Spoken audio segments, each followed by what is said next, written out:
হিরে এবং মতি, স্বর্ণ এবং আভূষণ, এসব আপনারা নিশ্চয়ই অনেক দেখেছেন। কিন্তু কখনো এমন কোনো ব্যক্তি দেখেছেন কি যার জীবনে কোনো দুঃখই নেই, যে সন্তুষ্ট রয়েছে?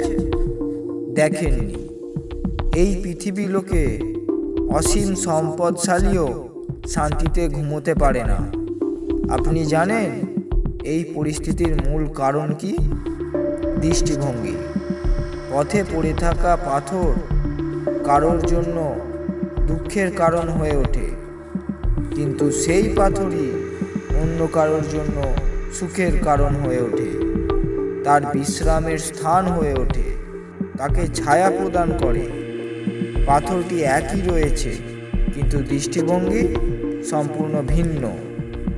যদি আপনি কোনো পরিস্থিতিকে সদর্থক দৃষ্টিভঙ্গিতে দেখেন, তাহলে জটিলতা সমাধান নিজে থেকেই হয়ে যাবে।